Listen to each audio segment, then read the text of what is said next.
erase this. Erase this. My button's all messed up. So remember this problem? We did this a while ago. Sorry, I don't know why my buttons are all messed up. And we asked you to find Leo's climbing stairs 10 steps. 1, 2, 3, 4, 5, 6, 7, 8, 9, 10, right? And he could go by ones, right? He could go one at a time, or he could go two at a time. Now, if you attack the problem when you did this and you were listing all the different ways you can go up the steps, a flight of 10 steps, you probably noticed there were a lot. So, and eventually some of you found out that it was easier to figure out how he goes up a flight of steps when there's 1 step, 2 steps, 3 steps, 1, 2, 3, 4 steps, 1, 2, 3, 4, 5. And look at patterns, right? See what's happening before 10 steps. What happens when, how many different ways can you go up when there's 1 step, when there's 2 steps, 3 steps, 4 steps, and 5 steps, right? So, and then you were able to find a pattern that allowed you to find how many different ways you can climb a flight of 10 steps without having to list all, I forget what it was, 49 different ways of climbing the steps. Likewise, the problem that I gave you today is the same. Okay, so now, if you think about it, right, there are 41 soldiers, and I'm not going to draw all of them, okay? There are 41 soldiers. That one is easy to find out. So question A is not that difficult, right? This goes away, this goes away, this guy's goes away, goes away, goes away, etc. And you can eventually find out who's the last man standing. Now, that's the easy part. B says, can you find an expression, a formula, right, that can help us figure out where should you be on that circle, what position should you be in that circle, regardless of the number of soldiers. Okay, I don't know whether there's 85 soldiers, 98 soldiers, 255 soldiers in a circle, right? Where is it that you want to be? And again, in order to find a pattern or to find an expression, you have to see how it's behaving. And the only way to find that, I mean, one of the only ways, unless you can find a different one, is to gather information. And when you want to gather information, you want to see how other situations behave. So here I'm going to write, let me start this again, number of soldiers. And we did that in class. I started you off. Sorry. I'll put soldiers here. And again, and I'll put this last person standing. So when there's 1 soldier, obviously, that one is the survivor. When there's 2 soldiers, think about it, 1 and 2, this guy gets rid of this guy, so number 1 is left standing. When there's 3 soldiers, 1, 2, and 3, this guy takes care of this guy, and this guy takes care of this guy. So if there's 3 soldiers, you want to be number 3. If there's 4 soldiers, 1, 2, 3, 4, this guy gets rid of this guy gets rid of this guy, and the 1 gets rid of 3. So you want to be 1 again. So again, you are gathering information right now, right? When there's 5 soldiers, 2, 3, 4, 5. Sorry, 1, 2, 3, 4, 5. This gets rid of this. This guy gets rid of this. This guy gets rid of this, and 3 gets rid of 5. So you want to be soldier number 3. And again, you keep going. And again, these are manageable numbers, right? Yeah, I mean, 6 is not a big circle where it's going to take you a considerable amount of time.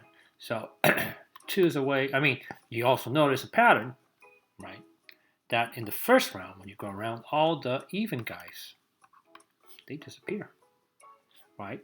So again, those are little things you're noticing as you go along.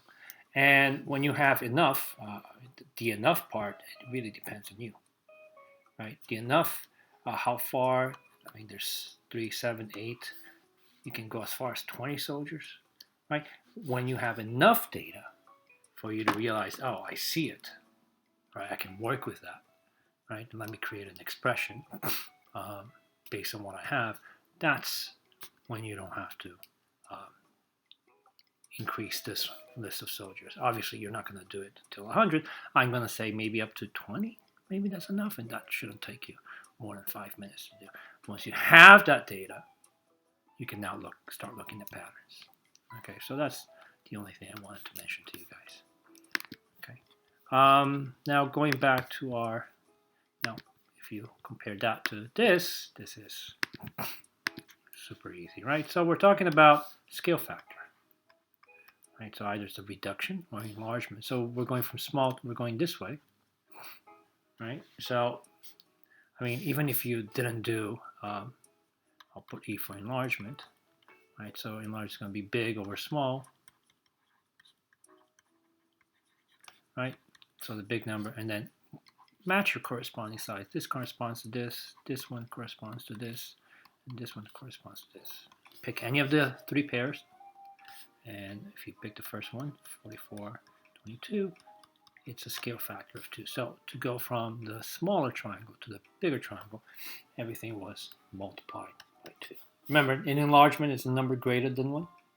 A reduction will be a number less than 1. If it's just 1, it doesn't increase size, right?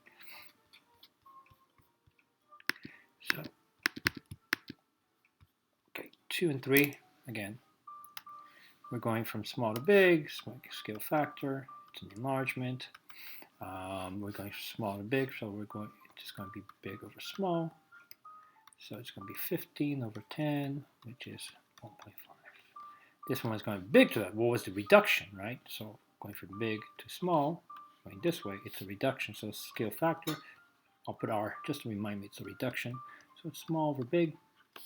This side corresponds to this side. These two are corresponding sides. So either you pick 10 and 7.5 or 8 and 6. It really doesn't matter because I don't want to deal with what do you call decimals. I'll use the whole numbers 8 and 6. So it's going to be 6 over 8, which is 3 to the 4th. What does that mean? Well, it means that if I wanted to reduce this particular side and to create this particular rectangle, I took the 10 and multiplied by 3 over 4. 10 times 3 is 30, divided by 4, and that gives me 7.5. And that's how I got this number.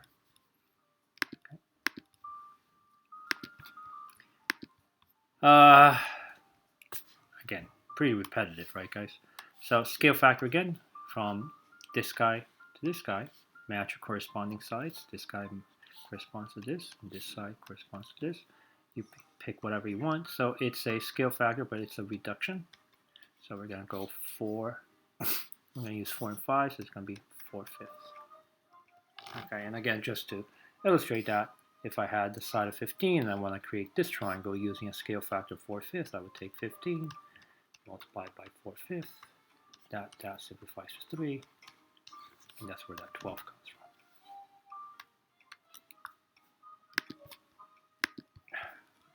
5. Okay. They want the scale factor going both directions. What do you notice? Well, let's go this way because it says big to small. So scale factor of the enlargement. Let's pick, again, corresponding sides. These two correspond to these, and again, pick any side. Let's just pick the 15 and 10. So it's an enlargement, so it's big over small, so 15 over 10, which simplifies to 3 over 2. Now, if you do the reduction, it's small over big, so it'd be 10 over 15, which would be 2/3. What's the relationship between these numbers? And that's the answer to that question. They are reciprocals of each other, right? So the next question is the same thing. So again, before I even start anything, I just gotta make sure I use this corresponds to this side corresponds to this side, and this side, which I'll make 3 little lines, corresponds to this What's the scale factor?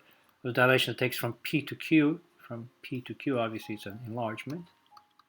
Scale factor enlargement. So from P to Q, it's 5 over 4, right? Because it's big over small. So it's, and that is 1 and 1/4, obviously greater than 1. So that explains the enlargement. If it's a reduction, scale factor reduction, it would be the other way around, 4 over 5. And again, notice that these two are reciprocals of each other.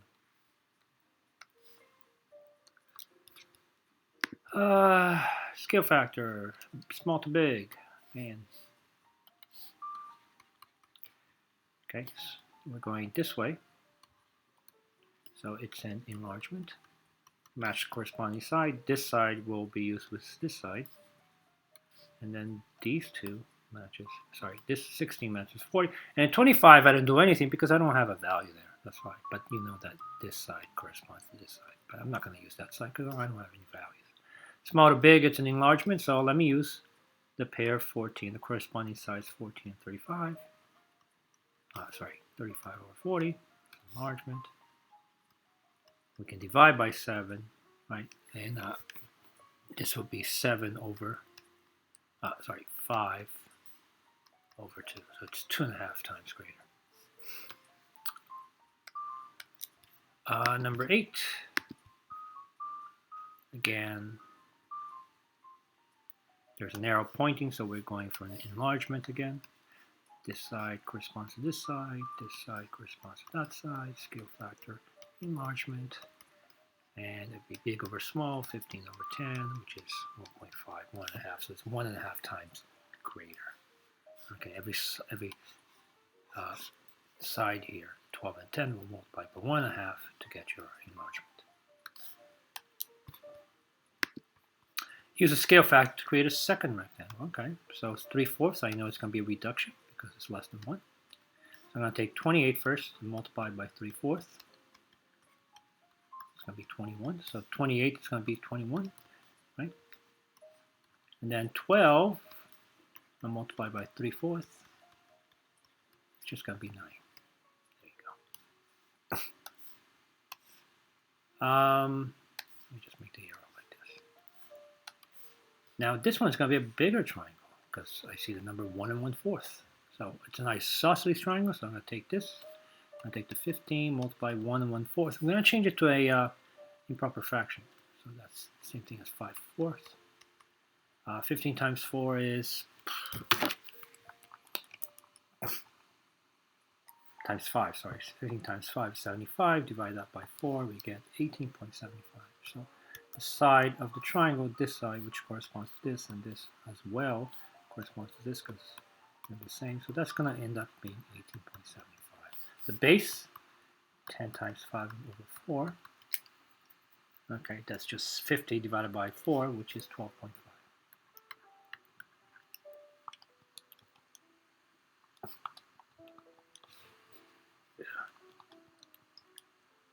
Okay.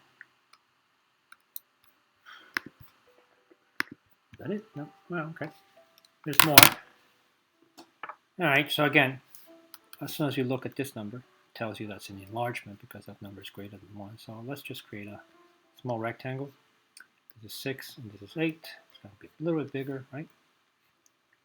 And we're trying to find this measurement and that measurement. So let's take the 6, multiply by 3.5, 3 over 2. It's just going to be 9. So that width is going to be 9. We're going to repeat the same process as 8. We're going to multiply by 3 over 2. And that's going to give us 12. So the length here is going to be 12. So that's the enlargement after multiplying all the sides by 3 over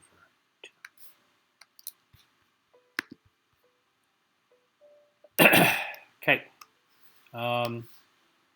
Small to big, we're going this way. What's the scale factor? Again, I think by now you get the point. It's an enlargement. Right, so this corresponds to this. Hang on a second. And this corresponds to this. I see. I was wondering why the question was so simple, but it's a little something that you have to do before. So 4 feet, right, is 48 inches. Remember, scale factor, the units have to be the same, so we're not going to use 4 feet. We're going to use 48 inches. 2.5 feet, multiply 2.5 times 12, and you get 30. So you get 30. Now we can do find the scale factor. So we're going from small to big. It's an enlargement, so it's big over small, 48 over 8, and the scale factor is 6. So we multiply 8 times 6, and we get 48, and then 5 times 6, you get 30. Okay, so that's the tricky part here. Same thing here. Right? It's apparently a square. I'm going to assume that's a square. Instead of 4 meters, I'm going to write 400 centimeters. And it's a reduction.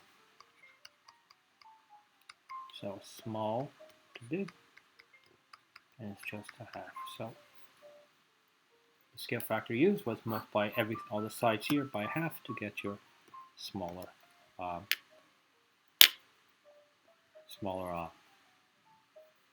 side length here.